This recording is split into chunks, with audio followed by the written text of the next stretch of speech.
মানব সভ্যতার মহাকাশ অভিযাত্রা আবারও এক গুরুত্বপূর্ণ মোড়ে এসে দাঁড়িয়েছে। প্রায় ৫৪ বছর পর নাসা নভোচারী সহ একটি মহাকাশযান চাঁদের পথে পাঠিয়েছে, যা নিছক প্রযুক্তিগত অগ্রগতি নয়, বরং একটি বৃহত্তর বৈশ্বিক প্রেক্ষাপটে নতুন করে মহাকাশ প্রতিযোগিতার ইঙ্গিত বহন করে। আর্টেমিস 2 মিশন সেই অর্থে শুধু একটি যাত্রা নয়, এটি ইতিহাস, কৌশল এবং ভবিষ্যৎ পরিকল্পনার সংযোগস্থল। ১৯৭২ সালে অ্যাপোলো 17 মিশনের পর থেকে মানুষ চাঁদের কক্ষপথে ফেরত যায়নি। সেই দীর্ঘ বিরতির পর এই প্রত্যাবর্তন একদিকে যেমন প্রযুক্তিগত সক্ষমতার পুনঃপ্রতিষ্ঠা, অন্যদিকে এটি স্পষ্টভাবে দেখিয়ে দেয় মহাকাশ আর কেবল বৈজ্ঞানিক অনুসন্ধানের ক্ষেত্র নয়, এটি এখন কৌশলগত প্রভাব বিস্তারের একটি নতুন মঞ্চ। যুক্তরাষ্ট্রের পাশাপাশি চীন, রাশিয়া এবং বেসরকারি সংস্থাগুলোর সক্রিয় উপস্থিতি এই প্রতিযোগিতাকে আরও তীব্র করে তুলেছে। বসুন্ধরা টিস্যু, অশুদ্ধতার বিরুদ্ধে এক বিন্দুও ছাড় নয়।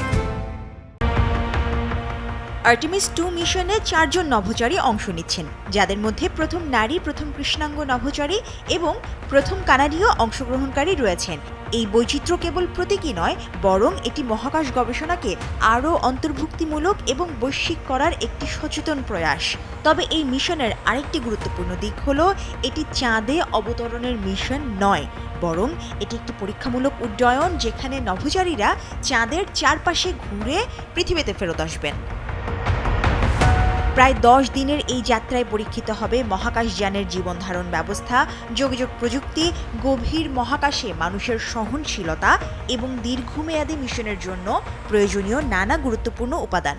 বিশেষ করে অরিয়ন স্পেসক্রাফট এবং স্পেস লঞ্চ সিস্টেম, এই দুই প্রযুক্তির কার্যকারিতা যাচাই ভবিষ্যৎ মিশনের জন্য অত্যন্ত গুরুত্বপূর্ণ, কারণ এর পরবর্তী ধাপ আর্টেমিস 3, যেখানে মানুষের চাঁদে অবতরণের পরিকল্পনা রয়েছে। এই পুরো আর্টেমিস কর্মসূচির দীর্ঘমেয়াদী লক্ষ্য আরও বিস্তৃত। চাঁদের দক্ষিণ মেরুতে পানির বরফ থাকার সম্ভাবনা বিজ্ঞানীদের কাছে বিশেষ আগ্রহের বিষয়। এই পানি ভবিষ্যতে পানীয়, অক্সিজেন উৎপাদন, এমনকি জ্বালানি তৈরির জন্য ব্যবহৃত হতে পারে। ফলে চাঁদ কেবল একটি গন্তব্য নয়, এটি হয়ে উঠতে পারে ভবিষ্যৎ মহাকাশ বসতির ভিত্তি এবং মঙ্গল গ্রহে অভিযানের জন্য একটি স্টেজিং পয়েন্ট। তবে এই অগ্রযাত্রার বিপরীতে সমালোচনাও রয়েছে। আর্টেমিস কর্মসূচির ব্যয় এরই মধ্যে কয়েকশো বিলিয়ন ডলারের ঘরে পৌঁছেছে বলে ধারণা করা হচ্ছে। এমন এক সময়ে যখন পৃথিবী জলবায়ু পরিবর্তন, অর্থনৈতিক বৈষম্য এবং জ্বালানি সংকটের মতো গুরুতর সমস্যার মুখোমুখি, তখন এই বিপুল বিনিয়োগ কতটা যৌক্তিক সে প্রশ্নও উঠেছে।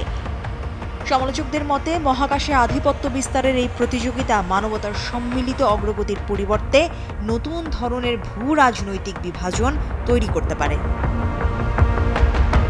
অন্যদিকে সমর্থকরা বলছেন, মহাকাশ গবেষণার প্রতিটি বড় পদক্ষেপই শেষ পর্যন্ত মানব জীবনে প্রযুক্তিগত উন্নয়ন এনে দেয়। যেমন স্যাটেলাইট যোগাযোগ, জিপিএস, এমনকি চিকিৎসা প্রযুক্তিতেও এর প্রভাব রয়েছে। তাদের মতে, আর্টেমিস শুধু চাঁদে ফেরার গল্প নয়, এটি মানব সভ্যতার দীর্ঘমেয়াদী টিকে থাকার কৌশলের অংশ।